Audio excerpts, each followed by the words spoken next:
Common Knowledge is brought to you by PureMTGO.com and InkedGaming.com. Use coupon code CCMTG10 at checkout for a 10% discount on all Inked Gaming supplies and accessories. You can support the show directly through Patreon at patreon.com/common knowledge.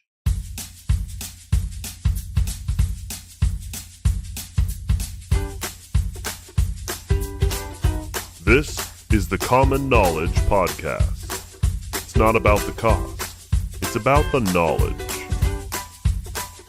Here are your hosts, Brandon Clark and Lobbert. How's it going, everybody? This is episode 42 of the Common Knowledge Podcast, a Magic the Gathering Pauper podcast, where we don't talk about politics because it makes Sean nervous. That's right. I'm your host, Brandon, and joined with me is Sean, and he's already nervous. I am. It makes me nervous, but Brandon does it anyway. Yeah, it's just like how I make you play EDH games that you're uncomfortable with. Yeah. Like, did you go back and listen to the entire episode or something? No, I haven't yet, but I just remember that because I thought it was funny. Oh, okay. Because I remember editing it and being like, yeah, I was uncomfortable there. I wasn't even talking about politics. I was just talking about how they made fun of this person's name. Just a political figure. I can talk about a political figure and it not be about politics. Not really. I mean, you didn't know who she was, so I had to tell you who she was. That's true. She's a political figure who screams when she talks. See? It's not an opinion. It's not a political opinion. It's just a statement of fact. She just yells when she talks. And I just don't want someone to be like, man, the only reason you don't like them is because, man. That's like Toyota Tacoma Bahama Mama. Yeah. That's her name. How are you this week? Good. A lot better. It's been I don't know, I've kind of gotten like the work thing under control and started to figure out how my schedule meshes and when I'm going to be able to do my homework and when I'm going to be able to go do work stuff. And this is the first appearance of Brandon's glasses. Yeah, I got glasses the other day because I'm blind. Yeah, you guys have all noticed me squinting at my desktop over and over again trying to read the words on it. That's because I needed glasses. I've noticed you losing to onboard effects, but I think that's just because I'm bad at card games. I'm just giving you crap. How's your week been? It was good. I don't know what to say about it. I really don't. It was a weird week. I had a 3-day weekend, which was nice, but not good things happened. But that's fine. Yeah, because now we got to talk about card games. Yep, sweet escape. If I could escape, I don't know the rest of the lyrics. That's Ready to get into Stefani it? Song. Yeah, it's called The Sweet Escape. It has a rapper in it. He has a part in the song. That's all I remember. Feet? Oh, yeah. Like featuring? Feet? Yeah, feet. I was like, what? Feet? Feet?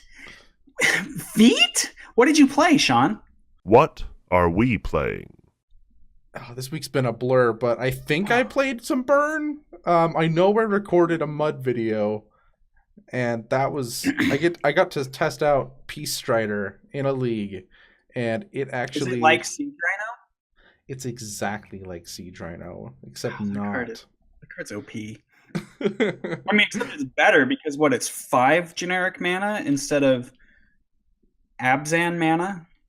So it's easier to cast. Oh, it's 4? It's just missing a toughness, and it doesn't do both damage and life gain. It does one or the other. It's a 4/4? 3/3. Oh, Siege Rhino's a 4/5, isn't it? Yeah. That's not relevant. We're not going to tell our listeners, but Siege Rhino is actually a lot better than Peace Strider. Not in Pauper. That's true. It's unplayable. It's literally unplayable. I dare you to cast a Siege Rhino in Pauper. You'll get punched. DQ'd so fast. Yeah, the judge will be like, "Hey, I don't know, but Downshifted in Pauper Masters. that'd be sweet."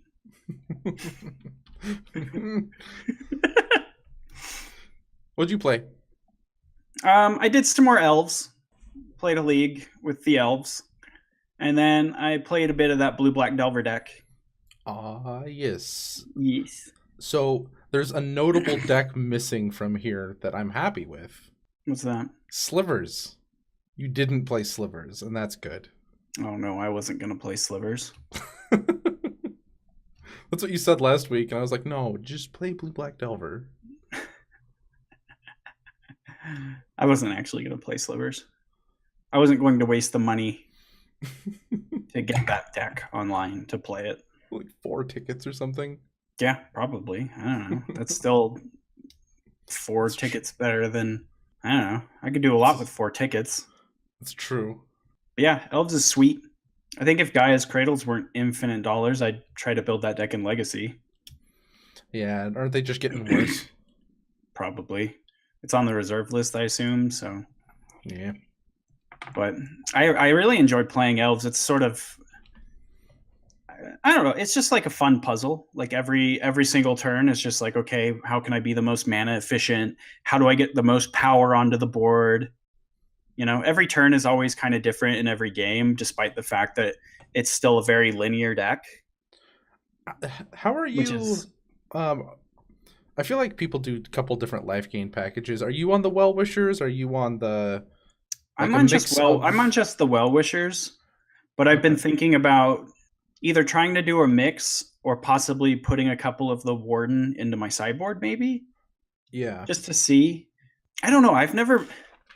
It's weird because whenever I enter a league with Scred Delver, I only play against Burn. But then so far, like every league I've entered with Elves, it's like Burn doesn't exist anymore. So it's really frustrating. I'm really getting frustrated at the variance gods. I did play against Burn with my Mud deck, and those Peace Striders being in the main deck, that felt so good. They just block the Lava Runner all day and then eventually beat in. Gains me life. Yeah. That would be instantly nice. Stable. Yeah. See, I imagine that the Warden is probably just better in the Burn matchup. Because like I can play it on a turn and then play like 2 or 3 other creatures and gain some life back. And then it demands a response. Like they're going to have to bolt it, you know? And so like I've gained 6 life out of it. Whereas the Well Wisher I have to untap with. And if I untap with it, like it's just insane. Like there's no winning for the Burn deck, I would assume. Yeah. You know, if I untap with Well Wisher. But I don't think they're going to let me untap with it, you know? Yeah, so it's basically a standard bearer where they have to shoot it.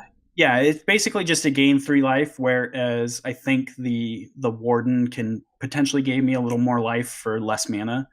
So I'm assuming that the Warden is better in the Burn matchup, but I just haven't played a lot of the Burn matchup with Elves, which has been really kind of weird to me. That, you know, I see it everywhere, and I've played 2 leagues online with Elves, and I haven't gotten paired against it once. And I've played it a bunch at Oasis where like half of our meta is Burn. And just like the weeks I've played Elves, the Burn players were like, I played Stompy instead this week. And I'm just like, okay.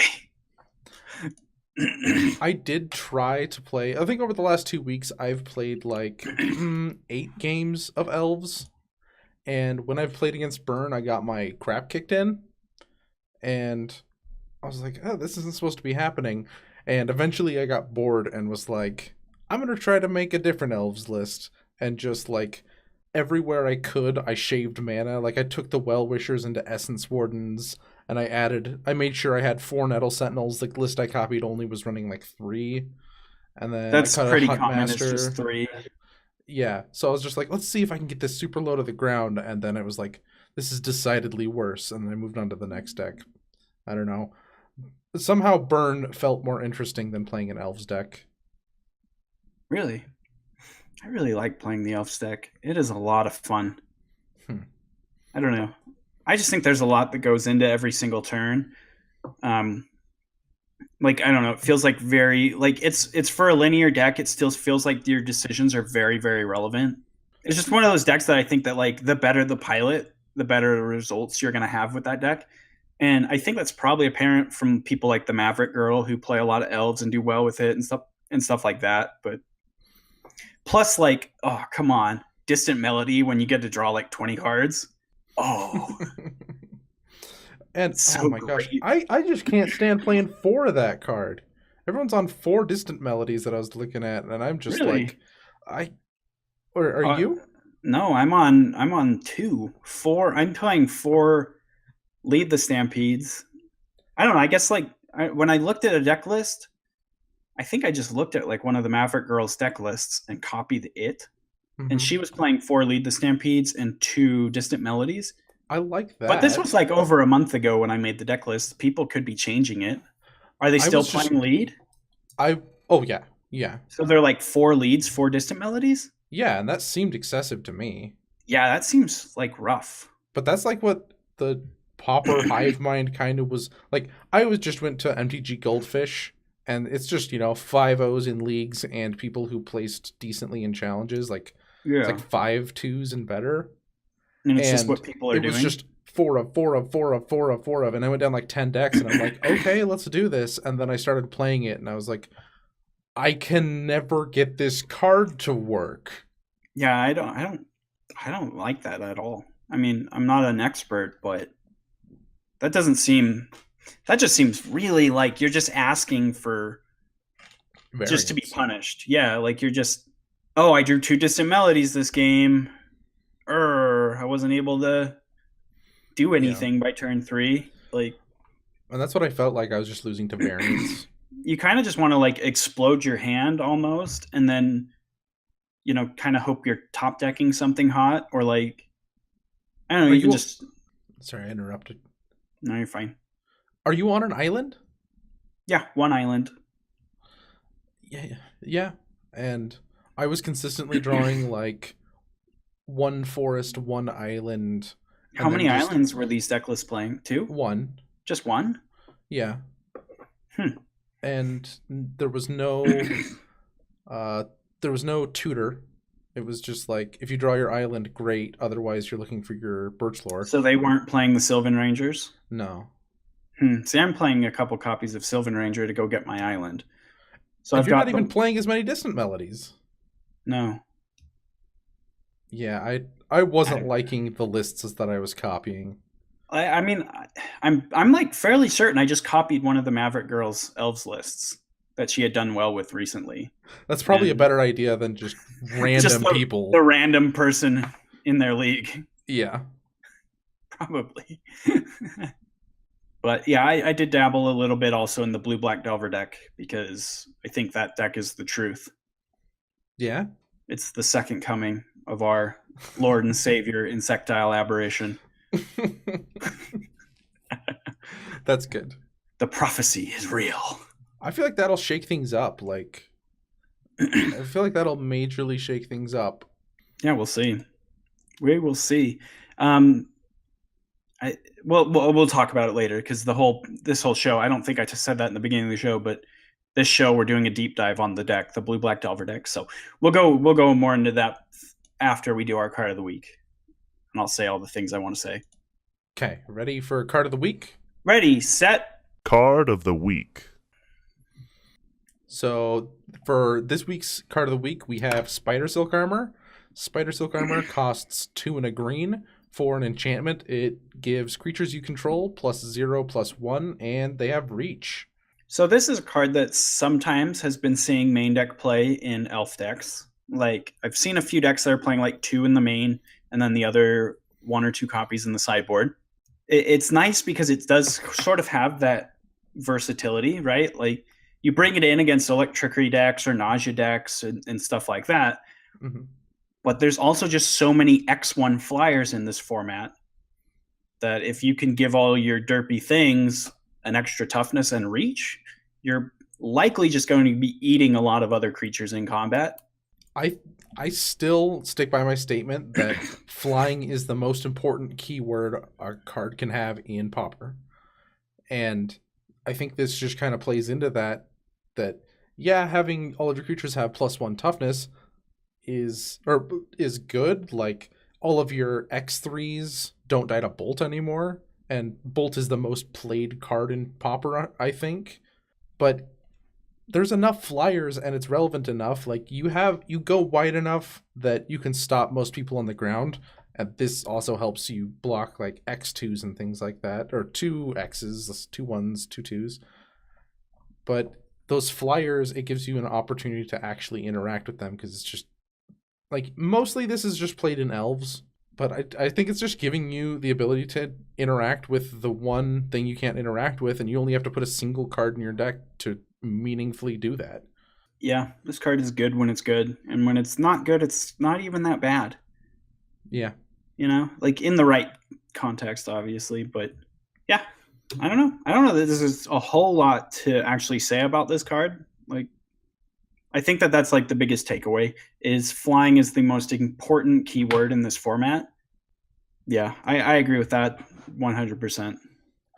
It's kind of simple. Like I feel like we're kind of struggling a little bit to find a lot of things to say about it, because it does this like very simple thing. I guess there's like this kind of card advantage element of every card you have has this extra little bump up in toughness. Mhm. So they have to expend just a little bit more resources for each.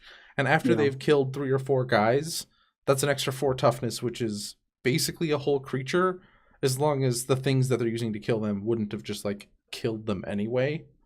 Yeah, I think that's probably the biggest takeaway from it. It just makes your opponent have to work a little harder to deal with your things. And when it's great, it's just like really good, you know? Like it's so powerful against decks that are trying to beat you with Electrickery. It's just so powerful against anything with an X1 flyer in it. And even bigger flyers too. Like, you know, the elf deck has 2/2s. You know, make it a 3/3, and now I've like turned off core Skyfishers. I think that's just really what it comes down to, is what you said. Flying is the most important keyword in this format. And the bulk majority of the flyers in this format are X1s. I think up till now I've been trying to keep the discussion to kind of this card in the main even, but once you're talking about the sideboard and you're not just running a singleton, you got multiple copies. Running multiple copies of this, you both have extra insurance against like Electrickery or like double Electrickery, Evankar's Justice, things like that. Not that Evankar's Justice is a huge player in our format right now, but I don't know. The worst mode on this is like the worst that this does. The floor on this is what I want to say is when you see it off of Lead the Stampede, and when you see it in lieu of a creature when you're low on creatures. Yeah, that's the big one, is especially in the context of the elf deck, anytime you put a non-creature into your deck, you've made your Distant Melodies and your Lead the Stampedes that much worse. So your card has to have some really high upside for you to be thinking about main decking it, especially. Mhm. And I think that Spider Silk Armor goes pretty above that threshold. I personally don't main deck them, but I also would not feel bad about deciding to. Like if I felt like, you know, the meta was right for it, like there was just going to be a ton of main deck Electrickeries and stuff like that running around, which there kind of are. Yeah. Like I would never ever fault anyone for putting a Spider Silk Armor into their main deck, or even like 2.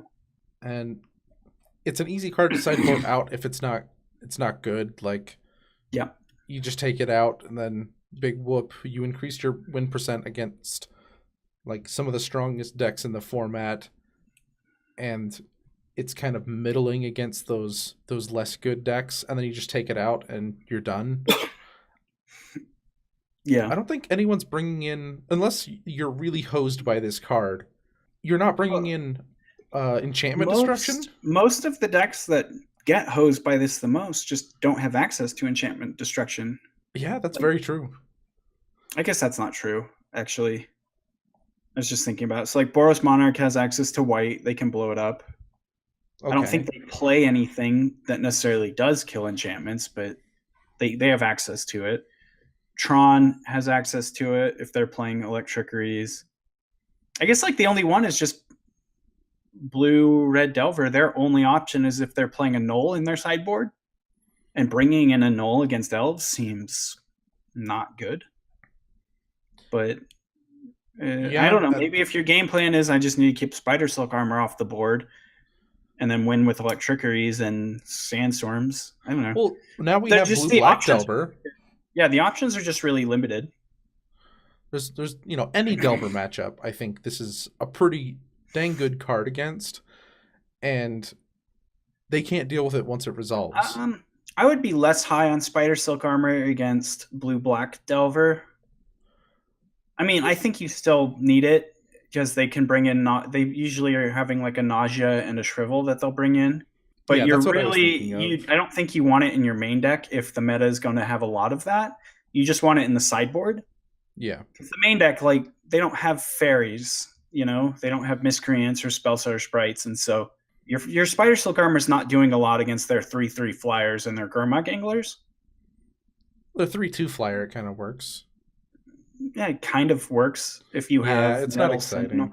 Like if you have Nettle Sentinels, you'll trade your Nettle Sentinel with their Delver of Secrets, but I don't think you want this as much game 1 against Blue-Black Delver, but game 2 and 3, you probably want 1 to 2 copies in your deck to beat their 1 to 2 copies of Shrivel. Yeah. All right. Well, anyway, so that's the card of the week, Spider Silk Armor. Let's jump right into the main topic, which is Main topic. the Blue-Black Delver deck. We're going to kind of do a little deep dive on that, talk about where we think it fits in the meta going forward. Was this month of success just a flash in the pan, or is this deck here to stay? And last week, I feel like it was Brandon asking me a whole bunch of questions about the deck, and I think it's my turn to ask him. I've played against this deck and stuff, but I think I have more questions than anything this week, and I think that'll be good. And I'll try with my limited amount of experience to answer the questions as best I can. So I just pulled a deck list from, I think this was Budakov's 4th place list in a challenge, is that I pulled it from. Seems like a good list to pull. I feel like that's a pretty good ranking. He's a solid player, and so Budakov, is just a solid player. I feel like his name comes up a lot, and 4th place in a challenge isn't so bad of a result. Yeah, I would take that. So let's start with the creature package. 4 Delver of Secrets, 4 Gurmag Anglers, 2 Sultai Scavengers. So 10 creatures total. Instants and sorceries, there are 34. 4 Gitaxian Probe, 4 Brainstorm, 4 Thought Scour, 4 Mental Note, 2 Gush, 4 Counterspell, 4 Daze, 2 Disfigures, 3 Ghastly Demise, 2 Diabolic Edict, and 1 Snuff Out. And then 16 lands, 8 snow-covered islands, 2 swamps, which could also just be snow-covered swamps, but I don't think it matters. 4 Evolving Wilds, 2 Ash Barrens. And we will go over the sideboard after the main deck. So the biggest thing about this deck that stands out to me is the instant and sorcery count. 34? 34. So you have over 50% chance of flipping your Delvers on turn 1. Yeah. This is probably the best Delver flipping deck I've seen in this format so far. When I've played against this deck, like, the first one on the list is Gitaxian Probe, and usually when your opponent just Gitaxian probes you in Pauper, it's not that scary. I feel like this is substantially more scary. Like, just you have no secrets from your opponent. They have potentially all of the answers that they need, and they know exactly when to use them. Not a good feeling. Yeah, my biggest thing about the Gitaxian probes, outside of just how well this deck can deal with the information, because this deck has days, it has a lot of removal. Yeah, knowing what to daze, what to hold removal for, etc. is always really important. But at the end of the day, this is less of a Delver of Secrets deck and more of a Turbo Gurmag Angler deck. Yeah. Like, this might be one of the best decks with Gurmag Angler in it. Like, it is not unheard of to play Gurmag Angler on turn 2. It involves you having 2 copies of either Mental Note or Thought Scour and an untapped Black Source.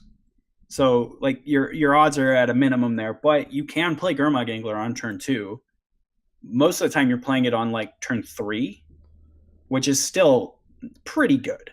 Like really, really good. Gotta say, that doesn't feel fair. I mean, no one's arguing that Gurmag Angler ever feels fair, but like when most your decks opponent... are waiting until like turn 4 or 5. Yeah, that feels fair. This is But like, yeah. when you're playing Dark Ritual, draw a card, like that's what Thought Scour and Mental Note both are with Gurmag Angler. And it happened turn 3 for me, and I was just like, oh, yeah, crap. Those cards are Black Lotuses that draw you a card. Whoa, hold up with the Black Lotus. They are. They give you 3 mana. Black Lotus would give you 4 for a Gurmag Angler. For your delve cards. Yeah. They're like Mishra's Workshops for your delve cards.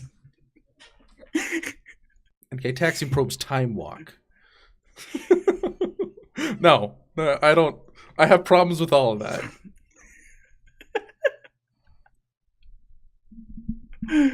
But Peace Strider can be Siege Rhino. Oh, but my mental totally notes is. can't be Black Lotus. They can be Dark Ritual. What's wrong with that? That's actually a better comparison because they cost 1 mana. Yeah. Yeah, you're right. All right, fine. Jerk. And the mana holds over between Why can't turns. I just have 8 Black Lotuses in my deck that draw a card? It feels like the fact that we're like, oh, it's close. Like, we can make close. that. I don't know, close. dude. It's not close to a Black Lotus at all. I think that like the Dark Ritual thing is a really good comparison. Like I feel like it's basically what it is. It's a Dark Ritual that replaces itself, but you can only spend that mana for your delve cards. But yeah, it's just insane in this deck. Yeah, this is pretty nutso. Yeah, so between all the early cantrips and the early interaction, you can fill the graveyard relatively quickly and just power out Gurmag Anglers, Sultai Scavengers. So like, and the Delvers flip so much more consistently. So your turn 1 Delvers will flip over 50% of the time. This just puts an amount of pressure on the opponent that the other Delver decks don't seem to do. Yeah, it felt faster when I played against it. And I think that just the power level of the threats individually is just higher. They're just more impactful on the board. Spellstutter Sprite, really, when it hits the board, the only thing that's good about it is that it makes the rest of your Spellstutter Sprites better. It's not a very... I guess like I don't want to say it that way because Spellstutter Sprite's a stupid Magic card. That card's really good. Yeah.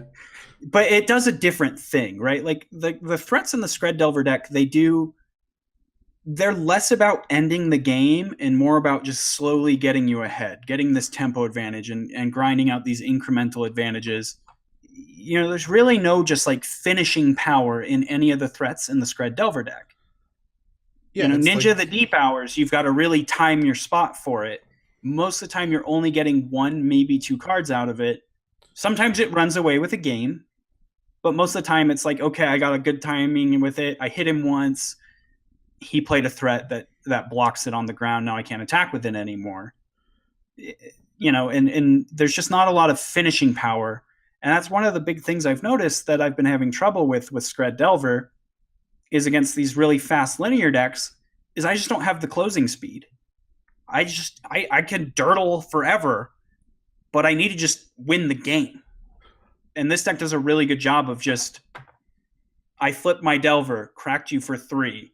I played a Gurmag Angler on turn 3, cracked you for 8. Like, you're dead next turn. Go. You know, they just put you put your opponent in the situation of like, you need to find a way to close the game or you will just die because my deck is full of ways to interact with you, keep you from killing my threats. So there's 2 things about this deck that I feel like highlighted things about Skred Delver that I wasn't thinking about so much before. One, it feels more like a Tribal Fairies deck where they're trying to get like this critical mass. I don't know what to call it, but like kind of this snowball effect of the more fairies I get, the more I lock you out, and after a certain point, you're not coming back. And I feel like this highlights when you're building a deck, you just want every card to be good on its own, and those decks tend to be better rather than like a synergistic deck. Like I've tried to build like, okay, I make all these crappy cards greater than the sum of their parts, make this cool thing happen, but then over and over I just see just play all of the best spells that are good on their own. Gurmag Angler doesn't need setup from Monogra of Bolas. It doesn't need other fairies to be out. It's just like I'm a fish. Like yeah, like exactly. I think that's exactly the one thing that this deck does have. It doesn't have the synergy that the Scred Delver deck does, you know, where your cards all together will do something powerful. Ninja of the Deep Hours is a 4-mana 2/2. That's not very good, but when you have a Spell Stutter Sprite, it's a 4-mana 2/2 that drew you a card and let you redo your Spell Stutter Sprite. Which so is you're like a just 3 for 1. snowballing. Yeah, you're just snowballing all this advantage. You know, but yeah, Gurmag Angler just it doesn't need anything else to make it good, except the only requirement it puts on you is to cast spells. That's all it's asking you do. Cast spells. Do what you were going to do anyway, and then have a 1-mana 5/5 to pay you off. Like the one thing that I'm looking through this list of like what requires setup. I guess Gush requires you to have 2 islands in play. Big whoop. Like Snuff Out Ghastly requires Demise, you to have a swamp. Like, yeah, that's easy. Ghastly Demise, I think, is the biggest setup card. But like, I played against this card, and I played 3 Ulamog's Crushers in a row, and they all died. Like, they Ghastly Demise the first one. They Ghastly Demise, or like Diabolic Edict. No, it was Snuff Out. It was Ghastly Demise, then Snuff Out, and then they had 2 Gurmag Anglers out, and I'm like, it doesn't even matter. I just attack with my Ulamog's Crusher. They sack 2. I don't care about these lands, and then they double block. Like, they didn't give a crap about triple Ulamog's Crusher on turn like 5. Mm-hmm. Yeah, I think that's kind of the next card I want to talk about a lot more is Ghastly Demise. I've seen a lot of deck lists that are like 4 Thought Scours, 1 Mental Note, 4 Thought Scours, 0 Mental Notes, and I think that is 100% wrong. I think that the most powerful thing about this deck is Ghastly Demise and the Delve threats, and people were playing, you know, Ponders, Preordains, all sorts of stuff, and those cards are good, well and good. And if we look at them in a vacuum, yeah, Preordain is much better than Mental Note, but not when I'm trying to play Gurmag Angler on turn 3. Mm-hmm. Not when I'm trying to Ghastly Demise, you know, your threats. Yeah, there's so much upside to having Thought Scours and Mental Notes in this deck that I think it's completely incorrect to play less than 8. Okay, there's another reason why playing Thought Scour and Mental Note is just fantastic, and it's right above them on our list. Brainstorm. We have a list here that doesn't play Ponder or Preordain. It is running 4 Brainstorm. We have these 8 effects that just let you mill those cards straight into the graveyard. So Brainstorm's getting like full value for like, what's your cost? Like, there are 14 ways to reset the top of your library after a Brainstorm in this deck. Yeah. If you include the 6 fetch lands. Like, that's better than most Legacy decks, right? Most Legacy decks are like 10 fetches, and that's all they have to reset the top of their library, besides their Ponders. So I guess it's like the same. It's like 14. Yeah, they have like... Okay. Don't they also run Preordain? Not most Legacy decks are just Ponder Brainstorm. Oh, okay. The combo ones, if you see Preordain in a Legacy deck, they're probably a combo deck like Show and Tell or Storm. But the fair decks are just Ponders and Brainstorms. So I guess it's like the same if they're playing 10 fetches. But still, they're slower. Most of them cost like a mana-ish. Like, Evolving Wilds costs you a mana because it's not an untapped land. But like, obviously, this isn't better than fetch lands. Legacy. Yeah, it's not better than Legacy, but like, this is the best Brainstorms. Yeah, it's the best it's looking in our format. I think this is the best Brainstorm deck we've ever seen. Really, it is. Like, in just terms of making Brainstorm just powerful. I think that like Brainstorm, as far as synergy goes, is probably better in like the Tireless Tribe deck and just with what it enables there. But when it comes down to just like the raw power of Brainstorm, I think this deck takes advantage of that the most. And the fact that you're looking for these powerful threats is just icing, man. And there's just such a variety of answers. 8 counter spells, gushes, just a whole mess of removal spells, and then these just incredible game-ending threats. This has got to be the closest in power level to a legacy deck of any deck in Pauper, right? It's feeling like it, yeah. You know, like Snuff Out, like that's a card that didn't win a Pro Tour, got second place at a Pro Tour. Oh, from the legacy side, you know, the blue black Death Shadow legacy decks are playing Snuff Outs. I mean, granted, like it's because they want to lose 4 life mostly, but still, it's a free removal spell. Yeah. And this deck has the closing power that it doesn't care as much about. I'll take 4 damage here because my clock is like 8 damage a turn or something. And I feel like this does a better job. Like the fact that your Gurmag Anglers come out early, so your opponent can't like stack up removal spells or anything like that. Usually it's like, this has gotta work. And they are playing Counterspell and Daze. Like when I was playing against this deck a few times, it wasn't uncommon that they just played Island Go and then I'm like, okay, I gotta cast this spell. Like turn 1, I don't think this is important. And they're just like, oh, sweet. Thought Scour Dazia. Thought Scour because I need the mana and to just use this. And then the Daze, they don't care that their land is gone. That's more of a tempo loss for you than them because they just put a spell in the graveyard which works towards Delve just as well as a land being in play. I guess they could cast another spell off of it, but that tempo loss is just painful when you're playing against this. Yeah, I think, honestly, like, one of the biggest things that I've liked about the mono blue lists are that they play Daze. Mm-hmm. The blue-red lists, I don't think those can fit Daze. I mean, they have the mana that can support playing Daze, but I just think that because you have Spellstutter Sprite, you know, you're not playing Daze. I don't know. You could probably play them both together in the Skred Delver list, and I wonder if that's an evolution that the deck needs to make. But just, I don't know. Also, like, losing that tempo loss is so much bigger for the Skred Delver deck. Like, getting behind that mana is really hard on them when they're trying to Spellstutter Sprite, Ninja the Deep Hours you, and all that stuff. And like you said, I think you hit it right on the head.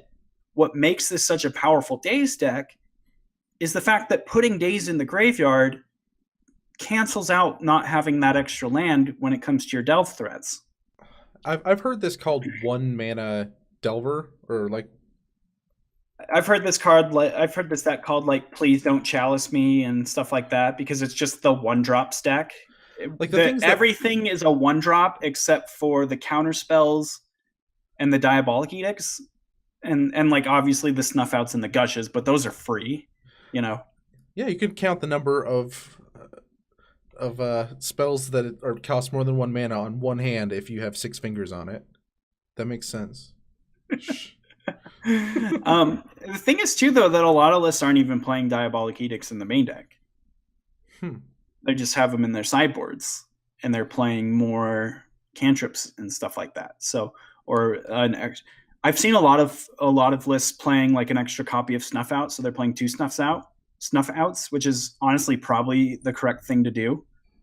I kind of like the idea of 2 Snuff Outs, and then I don't know, playing an extra a third Disfigure or 4th Ghastly Demise or something like that, and just having Edicts in the sideboard. I was gonna say that's like kind of bold if you're playing against Burn, but like there aren't enough threats in Burn that you need to cast 2 Snuff Outs in a game, or even like 1. Well, like you just have Disfigure and like Ghastly your Demise. Other removal spells. Yeah, those are gonna kill those easy. They've got 4 creatures in their deck on average? We've got these lovely brainstorms that get rid of those snuff outs. Yeah.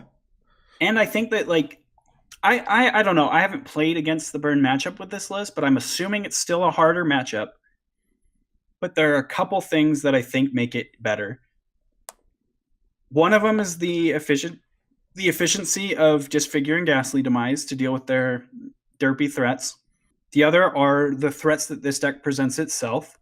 This deck can present a clock to the burn deck that the Skred Delver deck usually can't put on, which I think is very important against burn. And then the last piece is days. The fact that this deck can commit threats to the board, it can cantrip, it can use its mana on its turn efficiently, and still be able to interact through days, I think is really important. Yeah, okay. I will say this before we get ahead of ourselves, is that in my experience with both of these decks, the Mono Blue and Skred Delver lists both felt better than this, because I think this is relying a lot more on kill spells and its speed. And Burn just outspeeds it, and you can't find enough dazes and counterspells a lot of the time. Like, just Burn just doesn't care about those things as much. It's easier to play around. So it's a limited amount of testing, but this has felt like an easier matchup for Burn. Oh, interesting. It does hedge in some ways against it, but like what we were talking about with like Snuff Out and Brainstorm and all that. But I still think that it has, like, not having Spell Stutter Sprite is big enough. Okay. I guess I can believe that. I don't know.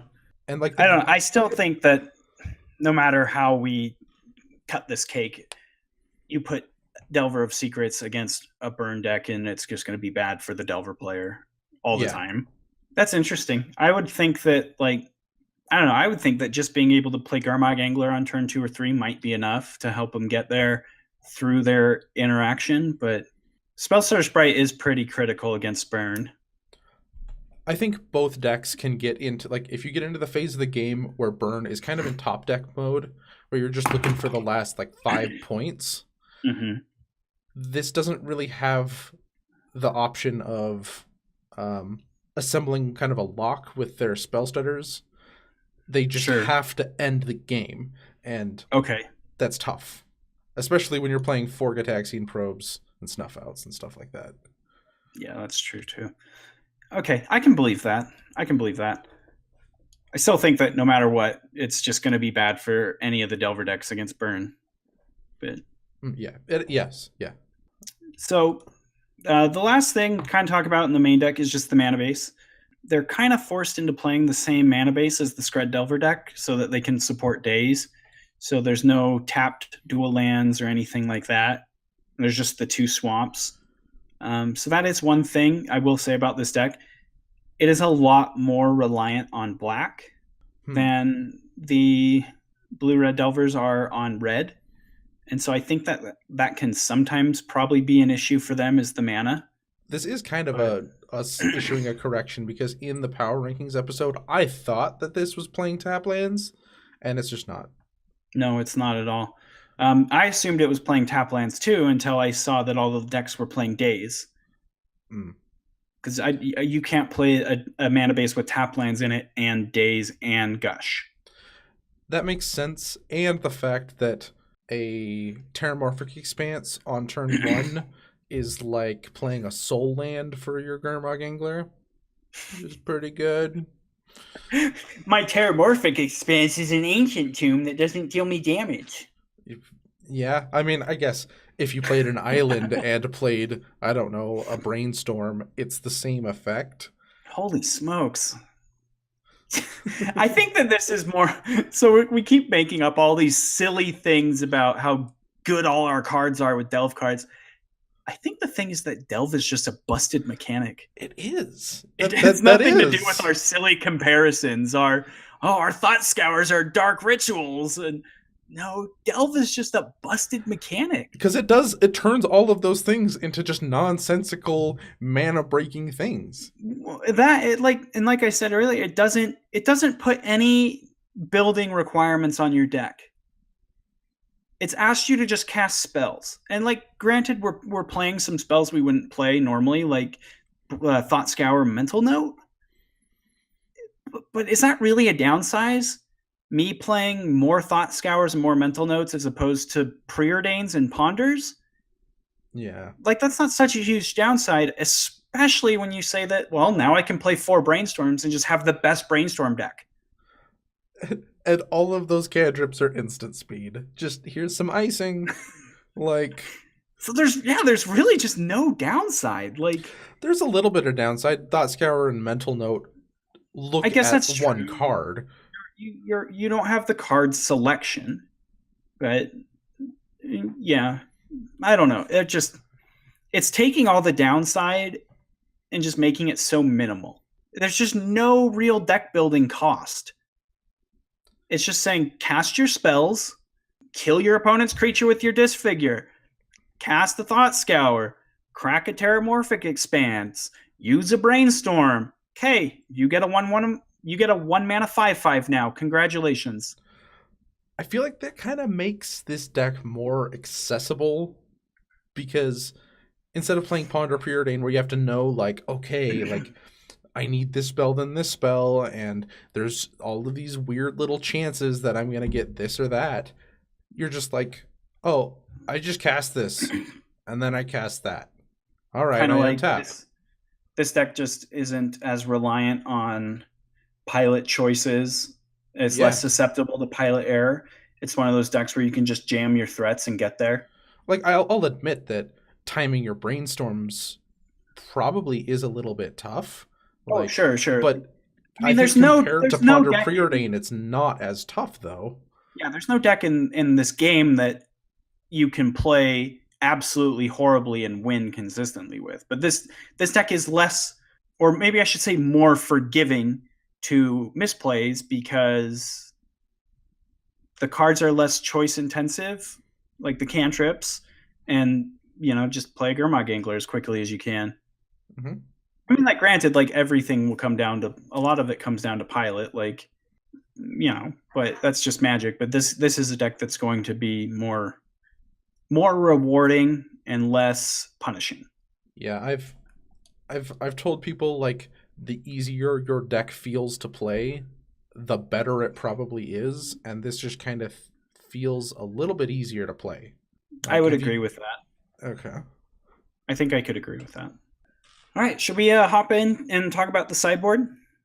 Yeah.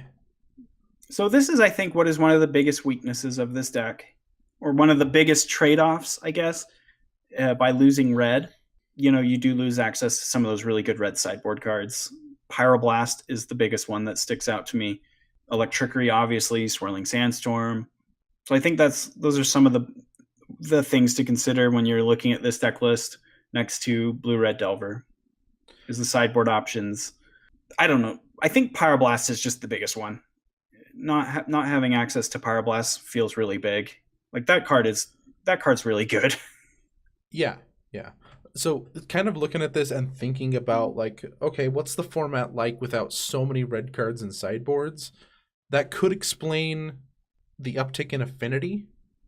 Like, I know that there are actual reasons, and someone on YouTube had a really good point that I have completely forgotten.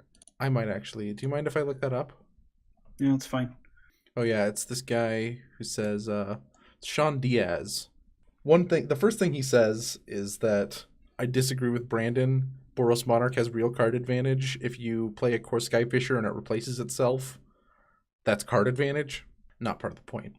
So he says, I can agree with your affinity or assessment of affinity in a general sense, but I don't see many decks cutting Artifact Hate, Gorilla Shaman, Ancient Grudge, Natural State, Smash to Smithereens, Core Sanctifiers, Gleeful Sabotage, etc. Haven't left sideboards.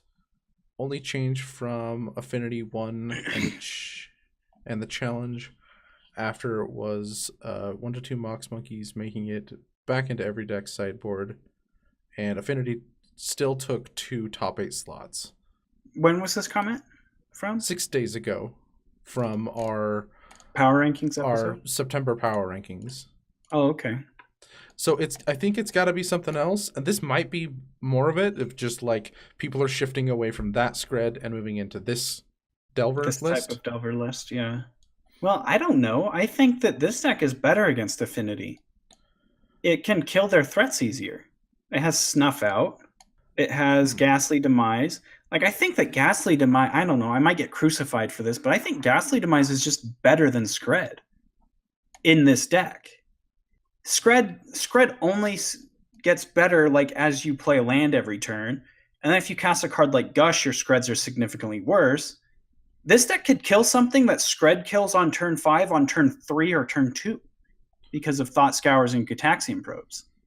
So I don't know. I think this deck could deal with Affinity's threats easier than Scred Delver. I think, well, the sideboard plan is better in Scred Delver for sure. Like, just Mox Monkey, you never get to play Magic. Scred Delvers aren't playing Gorilla Shamans often, though.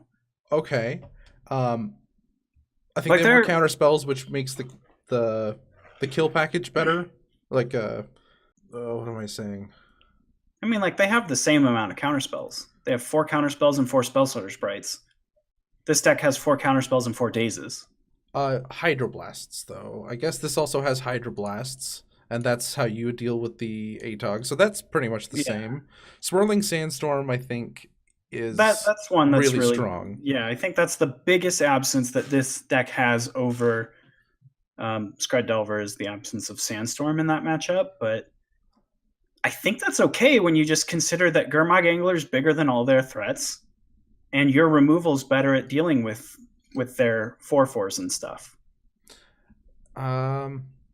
It's not bigger than the 5/6, and it's not bigger than ATOG. It also has a really hard time attacking into 2 4/4s or a 4/4 and a 2/2.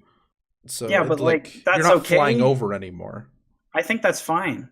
If I attack with my Gurmag Angler and they double block it, and I have a deck full of Disfigures and Ghastly Demises and Snuff Outs, like they're kind of just asking to get blown out if they double block your Gurmag Anglers. And like the 5/6 you can deal with.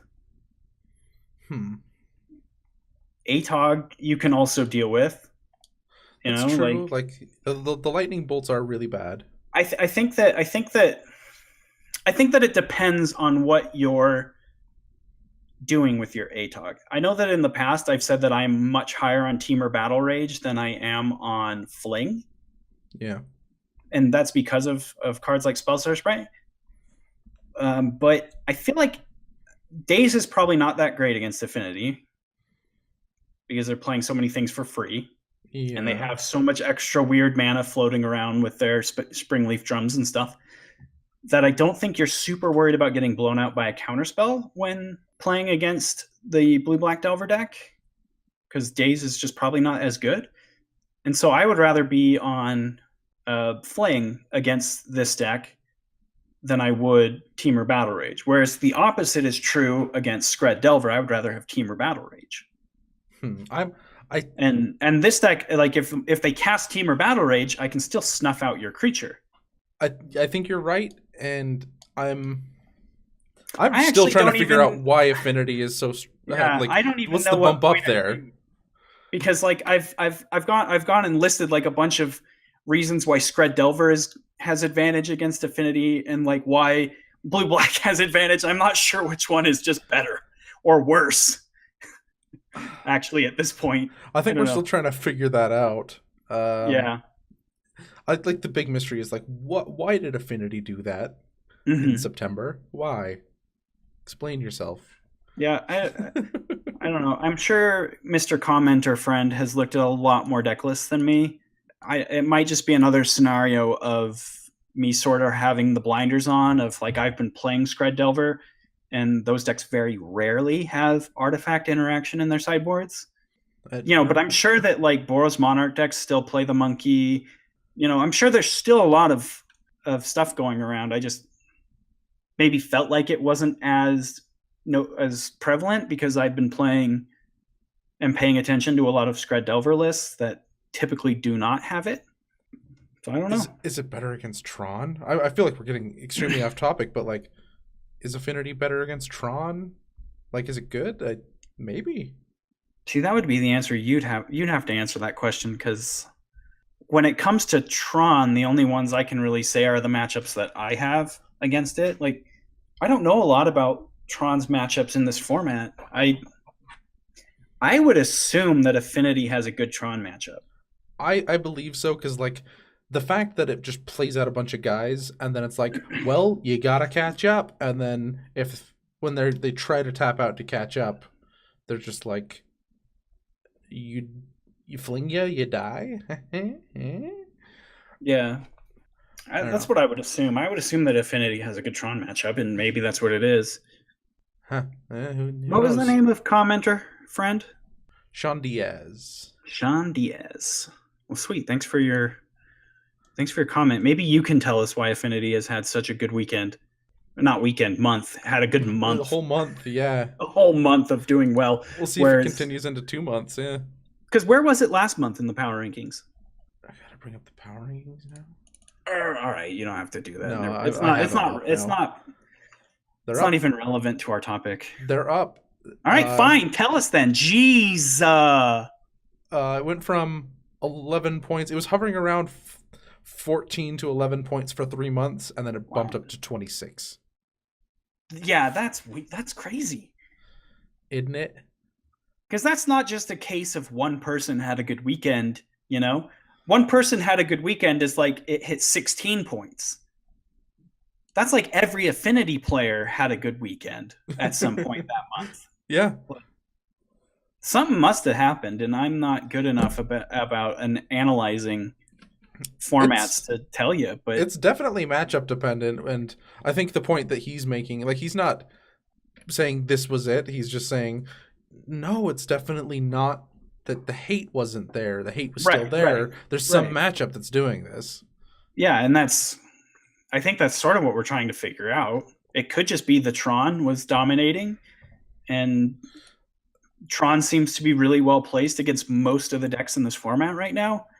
I think that Tron's got very positive Delver matchups, and despite the fact that Scred Delver was at an all-time low, Delver decks were at an all-time high when you put in the success of the blue-black list in conjunction with the blue-red list and the mono-blue lists, you know? Yeah. And I know this was going to be a power rankings episode. Power ranking part 2! Because now I want to say how hard of a matchup Burn is against Affinity. That's tough. But I digress. Yeah, Affinity just might be in a good spot right now, and I think that I've only played a few games with Affinity, and Mox Monkey is still stupid, but I think this Affinity deck is more resilient to artifact hate than, it's like modern counterpart. Like, you can, I guess, like, unless they play the monkey as early as possible. How much is that card CMC? It's 2 and a red? What? Mox Monkey? Yeah, or is it one single red? It's 1 red? And then it's a single any color mana to blow up an artifact land. Right, and so you pay 1 mana to blow up an artifact land, right? Yeah. Yeah, I don't know. That's stupid. So I guess, like, against most artifact hate, there it is. That card's stupid. But I don't know. Like, with the exception of Gorilla Shaman, I think that Affinity is okay against artifact hate. Most of the artifact hate in this format is like single target. Yeah. And there's a lot of threats in the Affinity deck that don't care. Like the 2/2, what B's a 4/4. It can't die. Oh yeah. It doesn't die to artifact hate, and the ATOG plan kind of doesn't really care about artifact hate, because you've got to use your artifact hate now on your turn and tap out, and then give them a window to kill you with ATOG. Well, the problem is that they're just not casting any of their spells. Yeah, I'm not saying it's good, but yeah, I guess that's true too, because you can just kill their lands. I don't know. I just think about, like, modern Affinity, where it's just like I played a Stony Silence and then they didn't do anything for the rest of the game except play derpy 1/1s. But I don't know. I think that I've got to be partially right, even if I can't explain why I'm right, because like Daniel pointed out, or Sean pointed out, I used to work with a guy named Daniel Diaz, and so now that's why I'm gonna always just think Daniel Diaz, Sean Diaz. But like Sean pointed out, the artifact hate wasn't at an all-time low. It was there just like always. Affinity just did really well still, despite that. Yeah. I've got to be partially right, you know, despite the fact that I have no idea how to explain why I think I'm right, or I'm just completely wrong. I don't know. Let's move on. What were we talking about anyway? What's this topic? And that's Blue Black Delver, folks. Yeah, thanks for listening. Oh man, I actually don't know that we have a lot left to actually talk about with this deck. I don't think we have. I think we've kind of touched on everything I wanted to touch on. I think we can just cut to like that's Blue Black Delver, folks, and just end it there. That'd be great. I think we could. The only thing we didn't talk about, I think, is Sultai Scavenger. Maybe we probably did, just being a 3/3 in the air, like a bro.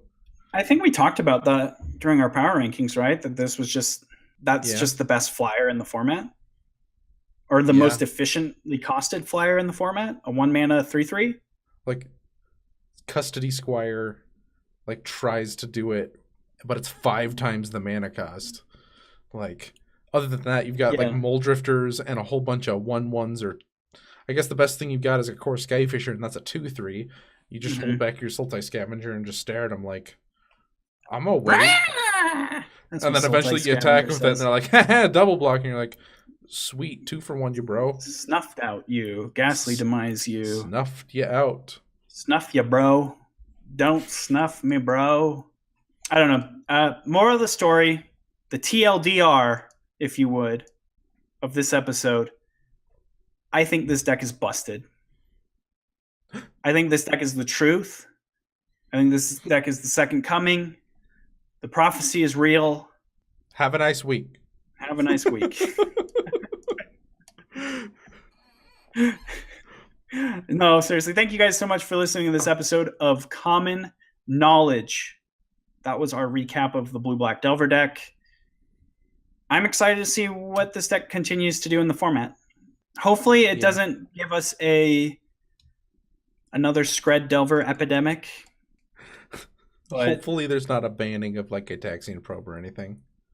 Honestly, there probably just should be. I mean, no. Taxian Probe is banned in every format. No. Ban Delver, Gurmag Angler. I still could get behind a Delver banning. I mean, like, well, think about it. So, Scred Delver, you talked about it, is basically just a Fairies deck with Delver of Secrets. Yeah. I think a blue-red Fairies deck would still be very powerful without Delver of Secrets in it. I think that this blue-black deck would just be a really powerful Turbo Gurmag Angler deck without Delver of Secrets in it. I'm not saying they're going to be, like, completely dominant, but I'm still saying they're good. They're still playable good decks. Just take the Delvers out of them. I don't know. I still think they would be fine. I can't speak to it. I don't know. I think they'd be fine. I don't think they'd be, like, insane. Like, I don't know. But they'd be fine. It wouldn't just, like, completely kill every archetype that a Delver of Secrets been in. Not completely. That's not already, like, dead. Yeah. You know? Like, is it Blitz? That deck will be fine if it takes the Delvers out. I think you've even brought up a point that it might just make that deck better. Yeah. Like, that's not the deck I'm concerned about. What are you concerned about without Delvers? Mono blue and Scred. Like, the Fairies lists I don't think really do anything anymore. Like, not enough. I think they do enough that they can still be a deck.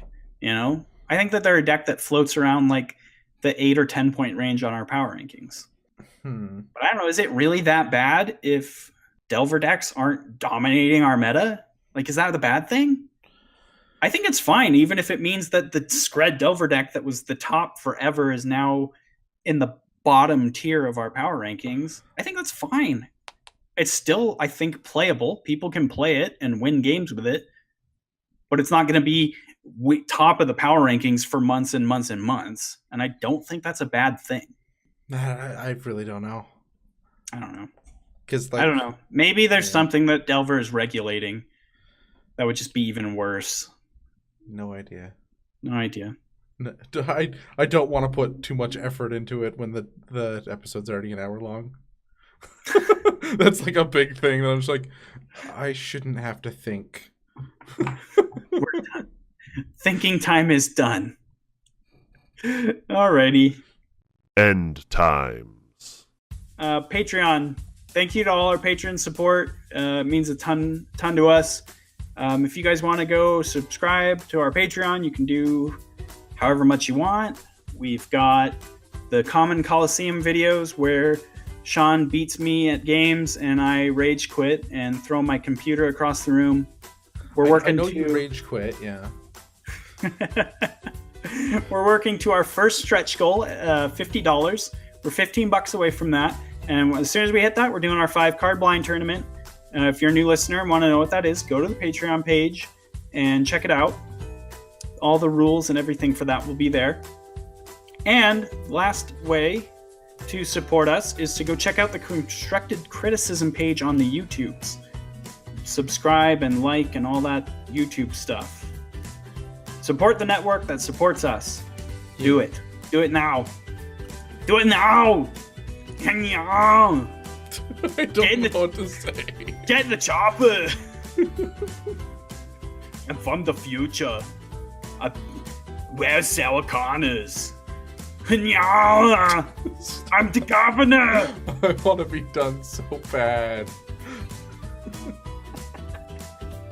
I know. If you have any fun comments or questions, you can direct those towards our email, commonknowledgemtg@gmail.com.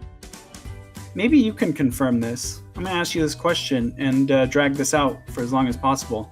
Great. I recently was told that email addresses are not case sensitive. Yeah, they're not case sensitive. Huh. Am I just an idiot that I didn't know that? Or are there a lot of other people out there that didn't know that? Big thank you to our sponsor, puremtgo.com. Check them out for all sorts of Magic-related content. InkedGaming.com, the other supporter or the other sponsor of our network. Check out all their awesome inventory, their playmats, sleeves, binders, etc. Use coupon code CCMTG10 at checkout for a 10% discount. And last, but certainly least, where can they find us on the interwebs, Sean? They can find us at CK Podcast MTG on Twitter. They can find me at Lobbert8 on Twitter. They can search YouTube for the word Lobbert, and I will come right up. We have a Facebook, Common Knowledge, and of course our YouTube Constructed Criticism. Where can they find you, Brandon? You can find me on the Twitters at bclark_ck. Bye, everybody. Don't get flooded.